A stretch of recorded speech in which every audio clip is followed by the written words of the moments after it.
週刊ハッチポットニュース。この動画は日本語だけで VR アニメが作れてしまう、さらに作ったアニメを VR で体験できるプラットフォームハッチポット VR 作品の紹介やアップデート情報をお伝えする内容となっています。それでは早速今週連載分の作品を紹介します。我らが探偵部43話。この物語は女子高校生の雫と愛がプレイヤー視点の男子生徒と一緒に様々な事件に首を突っ込んで名推理をしながら真実に近づいていくコメディミステリー作品です。前回42話で無事巫女が見つかったことを雫と愛に報告する男子生徒。改めて今回の事件を3人で考えているとおかしなところが多いと気づきます。そこでハチコを呼び探偵事務所にいる人の写真を見せてもらうと、男子生徒の前に現れた刑事の顔が。43話はハチコから刑事と名乗った人は陽子探偵と教えられる。なぜ陽子探偵は刑事と嘘をついたのか4人で考えていると、アイラが巫女に話を聞けたらと言い出し、我らが探偵部1から43話公開中です。3人同好会30話。この物語は仲のいい3人、さくら、りく、てつ。仲がいいからといってその人の全てを知っているわけではない。3人それぞれの視点で物語を楽しむ新感覚な作品です。前回29話ではミュウと話すりくの視点。ミュウはかな子のことを知っており、てつを自分のところへ連れてくればかな子のことを教えると言い出す。りくはてつを呼び出すかかな子を見捨てるかの選択肢しかない状態に。30話はさくらがミクを追い払った後のてつの視点。さくら、てつの2人で話しているとりくから連絡があり公園で合流することに。りくの変化にさくら、てつは気づいているが、りくは3人で学校のグラウンドに行こうと言い出し、3人同好会1から30話公開中です。ハチコは何も知らない22話。この物語は男子高校生の薫がある日の夕方、世の中のことを何も知らないハチコと出会い、そのハチコが繰り広げるドタバタコメディヒューマンドラマとなっています。前回21話は追ってきた薫とハチコが合流。ハチコは自分の気持ちを薫に言うことはできませんでした。その後アイルから呼び出されるハチコ。アイルから薫に告白したのか質問され、ハチコはできていないと答える。22話でハチコがアイルからクッキー作りを教わることに。いろいろありなんとか美味しいクッキーを作れて機嫌よく帰るハチコのもとへサーシャが現れ、まずいことになったと言い出し、ハチコは何も知らない1から22話公開中です。ハチ公落研は今日もファンタスティック。この物語はハチ公落研の顧問と部員たちによる奇妙な日常を描いたストーリー。学内で起きた盗難事件の解決に立ち向かう落研部員たち。浮かび上がった3人の容疑者に事情聴取をしていき、犯人を探していく内容となっています。前回5話は怪しい人物の1人、校長の娘に事情聴取をする3人。話を聞いていくとお金には困っていない様子で犯人ではなさそうという結果に。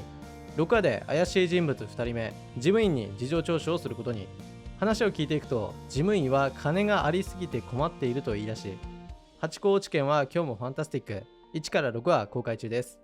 学園の幽霊たち9話。この物語は学校で自爆霊をしていることに飽きたレイナが成仏するために生前の未練を晴らそうと同じ幽霊の優香と一緒に解決していく作品です。前回8話で瞳を消した優香、自身に生前からあった力が残っていたと話します。生前の未練、誰が自分を殺したのか分かったレイナは成仏できるはずがなぜか成仏できませんでした。9話で優香の生前の話をすることに。話の流れで生きている人間で自分たち幽霊を見える人を探そうとレイナが言い出し、学園の幽霊たち1から9話公開中です。ユーナと翔子のコントな日常9話。この物語は不良っぽい見た目の翔子と猫耳電波系キャラのユーナの唐突なボケに翔子がツッコミを入れる、そんな2人のコントな日常作品です。前回8話で宇都宮さんにユーナを取られたくないと焦る翔子。そこへユーナもといイマジナリーユーナが現れ、ユーナへ伝える練習をすることに。練習の成果があってかユーナと翔子でコンビを組むことになりました。9話ではユーナの部屋で文化祭で発表する内容の作戦会議をすることに。しかし部屋にはユーナと翔子の他にもう一人入っていて、ユーナと翔子のコントな日常1から9話公開中です。かくりおと異界の姫17話。主人公一ノ瀬いつかは働き始めたばかりの社会人1年目。ある日の夕焼けの時間、同期の榊一馬、白藤司と別れたいつかは実技訓練生の綺麗な少年とぶつかってしまう。そして上司である時梨明人が待つ開発室の扉を開けると、そこは不思議な香りに満たされていた。気がついたらいつかはどこか知っているようで見知らぬ世界、閣僚へと迷い込んでいました。こちらはプロ声優によるハチポット VR 公式フルボイス作品です。前回16話は今後の方針について決まり会議は終了に。すると宗介からいつかに2人で話したいことがあると言われます。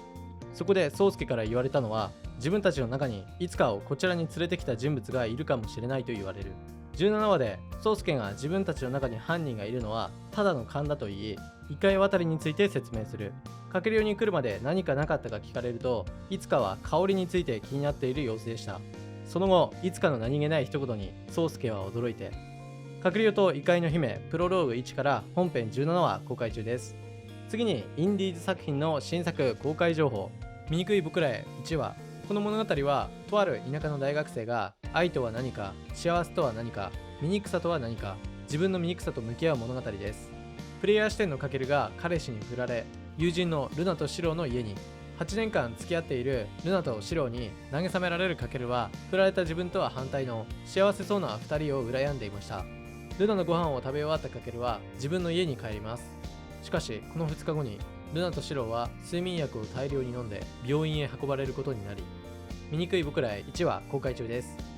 以上が今週連載分の作品紹介でした。今紹介した作品はすべてメタクエスト2での VR 体験や PC ブラウザ視聴、Android スマホでの視聴が可能なので、ぜひ概要欄のハッチポット公式サイトからご覧ください。初めの話は無料で見れますよ。またハッチポット VR では VR 作品を作るクリエイターさんを随時募集しています。概要欄にあるハッチポットクリエイター登録リンクからすぐに VR アニメを作り始めることができるので、ぜひ登録してみてください。脚本があれば誰でも簡単に VR アニメ化できてしまいます。連載作品の情報、イベント情報などは今見ているハッチポット公式 YouTube や Twitter で発信するので、興味がある方はぜひチャンネル登録とフォローお願いします。それではまた来週お会いしましょう。